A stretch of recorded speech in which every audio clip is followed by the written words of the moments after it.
If there's one thing that Russia is supposed to do well, it's intelligence. But as we've discovered with every other aspect of the country's military during the war, Russia's ability to guard its closest secrets is not what we once believed it to be. Leaks keep happening, leaving the country with egg on its face time and time again. You can probably guess where this is going. There's been another leak, and this one reveals far more information about the state of Russian aircraft manufacturing than the country would have ever wanted anybody to learn.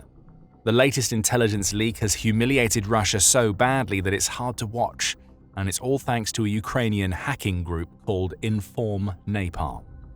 On November 4th, InformNapalm, which describes itself as a volunteer intelligence community, revealed via its website that it had completed a complex hacking operation against a major Russian company. That operation, which was conducted alongside a cyber analytics center named Phoenix, targeted Russia's Experimental Design Bureau of Motor Engineering, or OKBM. InformNapalm describes OKBM as a company that produces components for Russian aircraft and spacecraft, which offers a hint about what it discovered with its hack. OKBM is a major company that deals with the most sensitive equipment for Russia. It should have some of the best cybersecurity that Russia has to offer. But whatever security it had has ended up being pointless, as InformNapalm has managed to break into OKBM's systems and extract documents that reveal extremely sensitive information. That alone would be enough humiliation for Russia. A failure of security on such a massive scale shows us that Russia isn't doing enough to protect itself from Ukraine's hackers. However, Russia's humiliation is compounded by the fact that the documents that InformNapalm extracted show just how much the military-industrial complex Vladimir Putin has created is starting to creak under the weight of Western sanctions. How do we know? InformNapalm published everything that it found. United 24 Media provides an interesting roundup of the hacking group's main discoveries. It says that InformNapalm managed to get its hands on a host of internal OKBM correspondence related to the development and manufacture of Russia's brand new Su-57 fighter jets, as well as the PACDA Poslanik strategic bomber that is being designed to replace much of Russia's aging nuclear bomber fleet. And that's not all. Though we're only just finding out about the success of this hacking operation now, United 24 Media reveals that the documents InformNapalm has made public have been in the hands of Ukraine's defense forces and its allies for months. Putin has been throwing Russia's weight around when it comes to these new aircraft. The collective West has known for a long time that most of what he's saying is a bunch of hot air. Let's start with the PACDA. This isn't a secret project in the sense that Russia doesn't want anybody to know that the PACDA exists. Far from it, in fact. We've known about Russia's new bomber since at least November 2024, which is when the national interest first reported on the aircraft. It says that Russia is hoping to rival the best stealth bombers in the American fleet, such as the B-2 Spirit and the B-21 Raider, with the PACDA. It intends to do so with a plane that can travel at subsonic speeds while maintaining a low enough radar profile that it can reach its targets without having to rely on sheer brute force of supersonic speeds to get there. But the national interest was pointing out problems with the PACDA a year before we learned about the new leak. This is easier said than done, the outlet said of Russia's ambition to create a B-2 rivaling bomber. And the Russians do not have a great track record of releasing impressive stealth aircraft. The Russians' only stealth fighter, the Su-57, is understood to have the worst stealth performance of all the stealth fighters. We'll get back to the Su-57 later in the video. For now, it's enough to know that the PACDA is supposed to be a game-changer for the Russian strategic bomber fleet. Of course, that assumes that the aircraft lives up to the hype. Russia wants to have PACDA bombers in mass production by 2027. Now, that seemed like an optimistic timeline, even back in November 2024. It's even more optimistic based on what we've learned from the InformNapalm hack. The group revealed that it has managed to get its hands on technical documentation related to the manufacture of components named either 80RSH-115 or 80RSH of Russia's next-generation bomber. The use of the letters RSH suggests that these components are geared hinges used as part of the hydraulic drive that opens and closes the PACDA's bomb bay. So they're pretty important. If the plane bomb bay's doors can't open, the PACDA's bombs can't be dropped. OKBM is developing these hinges for the Russian aircraft manufacturer Tupolev in secret, the InformNapalm leak reveals. Specifically, the leaked documents reveal that OKBM's production stages will take place between 2024 and 2027, which lines up perfectly with Russia's proposed 2027 deadline for getting the PACDA into mass production. So what's the problem? United 24 Media explains. A state contract between Tupolev and OKBM classifies these details as secret, and allows for termination in case of a confidentiality breach, the outlet says. That's precisely what InformNapalm has pulled off. It now knows everything about the hinges that OKBM is building for Tupolev, right down to design documents and photographs that showcase how those hinges work. This was all meant to be top secret, and the exposure of this information is likely the sort of confidentiality breach that could lead Tupolev to cancel its contract with OKBM. If that happens, the OKBM bank balance will suffer. But more worrying for Russia is that Tupolev would have to find another company to design and build the hinges it needs for the PACDA. That puts Tupolev in a position where it has to make a tough choice. Does it switch manufacturers, which will lead to delays as the secret parts OKBM was making have to be redesigned? Or does it stick with the OKBM design, knowing that Ukraine and its Western allies now know exactly how the PACDA's bomb bays work? Neither choice is especially appealing for Tupolev. As for OKBM, the bad news doesn't end with the possibility that its lucrative contract with Tupolev is now under threat. We mentioned earlier to keep Russia's Su-57 in mind, as we would get back to that supposed fifth-generation fighter. United 24 media reveals that the leaked documents reveal that OKBM has also been contracted to build a similar part to the one that it's making for the PACDA for the Su-57's weapons bays. This part is called the RSH-65, and it's a gearbox joint system that is used within the Su-57's weapons bay actuators. This leak reveals that OKBM is participating in projects under Russian state defense orders, United 24 media adds. Now, thanks to InformNapalm, the entire world knows the details of the contract for these parts, right down to costing reports that reveal how much Russia is spending to keep the Su-57's weapons bays working as they're supposed to. With that, Russia's humiliation would appear to be complete. Ukraine and its allies now know far too much about two of Russia's most advanced aircraft, including the specifications of key parts and the company that's building those parts. Knowing the company alone is damaging enough because it gives the West an entity to target, as we'll highlight a little later in the video. However, this leak is a literal embarrassment of riches for Ukraine, and just an outright embarrassment for Russia, because it reveals something else. Russia is supporting its companies in sanctions evasion. Beyond what InformNapalm has revealed about the PACDA and Su-57, the organization's hack has also revealed that OKBM is buying CNC machinery from various countries. These machines include the Hartford HCMC 110AG and the Johnford SL50, which are both made in Taiwan, as well as the Serbian-made Grindex BSD 700U CNC grinder. That alone wouldn't be much of a revelation. A motor engineering company needs to have these types of machines. What is notable is that the leaked documents reveal that OKBM purchased all of these machines using subsidies provided by the Russian Ministry of Industry and Trade. This is state-sponsored sanctions evasion. And it shows us that the Kremlin is willing to pump money into any sort of scheme that allows Russia's companies to get their hands on equipment that indirectly or directly support Putin's war effort. Russia has a complex sanctions evasion setup. Back in June, Sky News reported that Russia maintains a network of subsidiaries and third parties that are helping it to purchase parts and equipment from nations that are refusing to sell to Russia directly. The UK alone has inadvertently provided Russia with radar parts, components, and electronic equipment that are used to make drones and aircraft. Other group of 7 nations have been similarly caught out by Russia's clever network of sanctions evasion, and the InformNapalm leak appears to show that Russia is still getting away with it. That all seems like a big victory for Russia. It may not matter that OKBM has been caught with its pants down because it knows that it's still getting the parts that it needs through its evasion strategies. However, the victory doesn't mean much when you realize that Russia is going to such massive lengths to avoid sanctions for a very specific reason. Its entire aircraft manufacturing sector is still heavily reliant on parts and equipment from countries that are sanctioning Russia. In other words, without these Western parts, the entire industry would collapse, likely taking the Su-57, PACDA, and everything else with which OKBM and similar companies are involved. This isn't a future problem. As InformNapalm highlights, Russia's reliance on Western equipment is already coming back to bite them in the behind. The audit highlights an interesting fact. Aircraft construction program deadlines are being missed because of a shortage of machine tool capacity, which arose as a result of global machine tool manufacturers leaving the Russian market, the hacking group says. It goes on to point out that Russia is still managing to get its hands on tools and equipment from Europe and Asia, meaning that much more needs to be done, even though it's clear that sanctions are having an effect.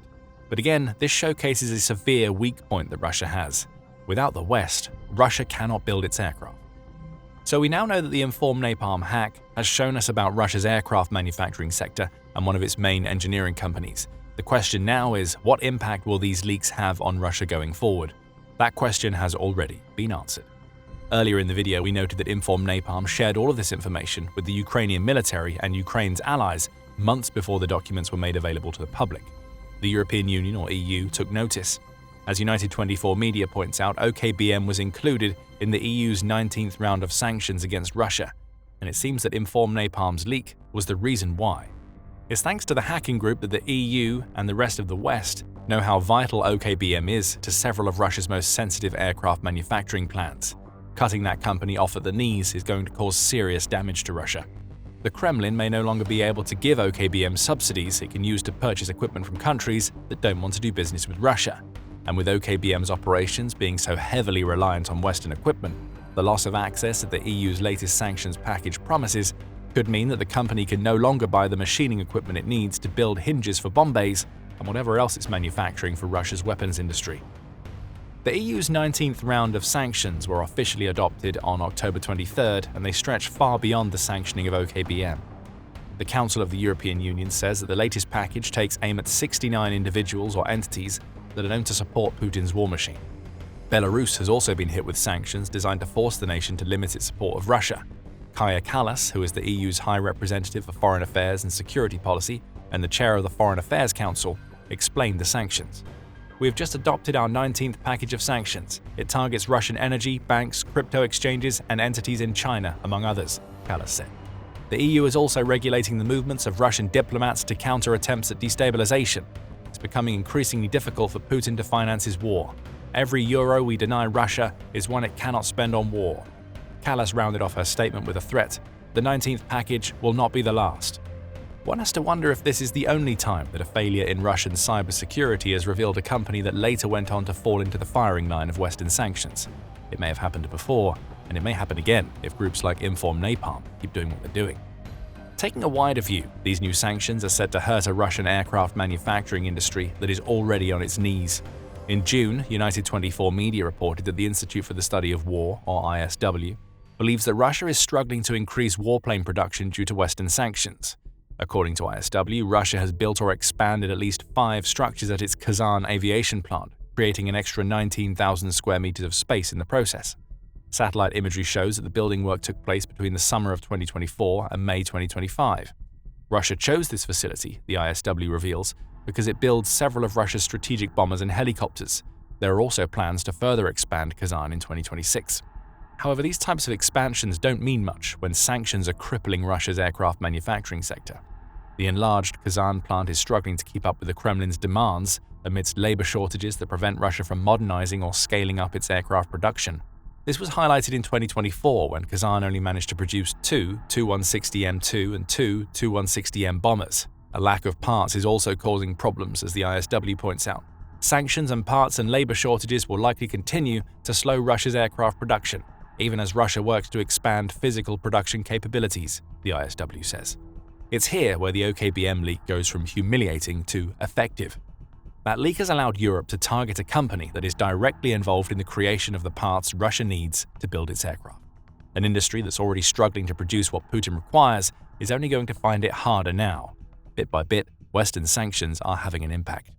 Unfortunately, that impact isn't as pronounced as it should be. One of the key takeaways from the InformNapalm leak is that Russia is still finding ways to circumvent sanctions, as we noted earlier. As important as new sanctions packages may be, especially when they target such critical companies as OKBM, those sanctions are only as effective as the mechanisms used to enforce them. The New Voice of Ukraine makes this point in its report on the OKBM leaks, as it states, "The disclosure raises complex policy questions for Western governments and export control authorities: how to tighten controls on high-precision machine tools, how to detect and block intermediary procurement channels, and how to harmonize secondary sanctions to prevent circumvention." Euractiv adds its voice to the argument in an opinion piece published after the EU implemented its 19th sanctions round. Written by Rasmus Grand Bertelsen, the article makes the point that stronger enforcement is needed on the EU's part to make its latest package, as well as its previous ones, more effective.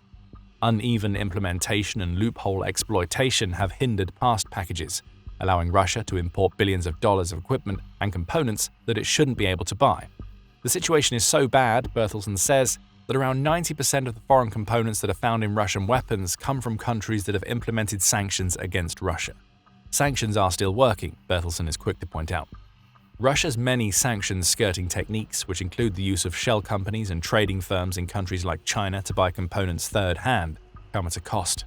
Russia is spending anywhere between 2 and 5 times as much as it would if it bought these parts directly. So even with the loopholes that Russia exploits, sanctions are still draining money out of the Russian war machine. But Ukraine wants sanctions to go further. Russia shouldn't even have the option to buy in the first place.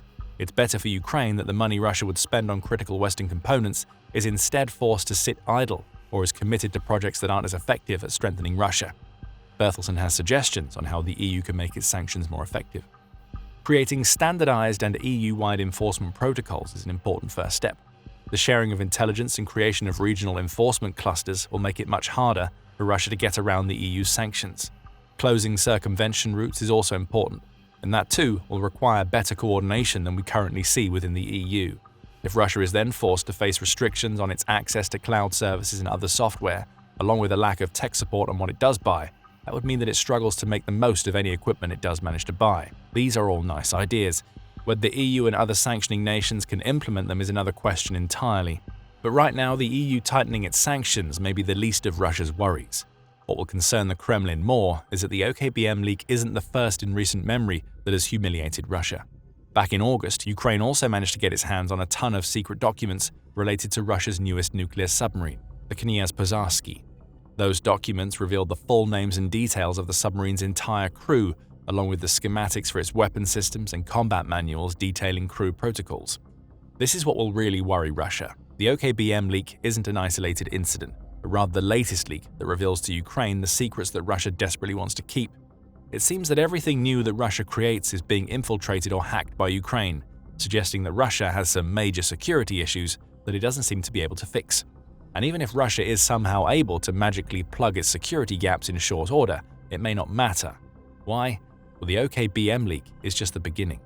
That's according to United 24 Media, which says that both InformNapalm and Phoenix have stated that the OKBM leaks are just the first installment of a wider series of publications it's going to release that expose the vulnerability of Russian aircraft manufacturing.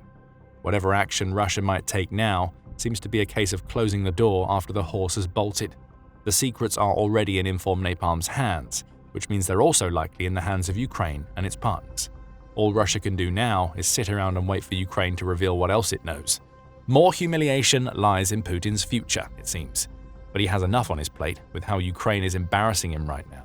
Beyond the OKBM fiasco, the Ukrainian double agent has managed to pull the wool over the entire FSB's eyes with an ingenious trap.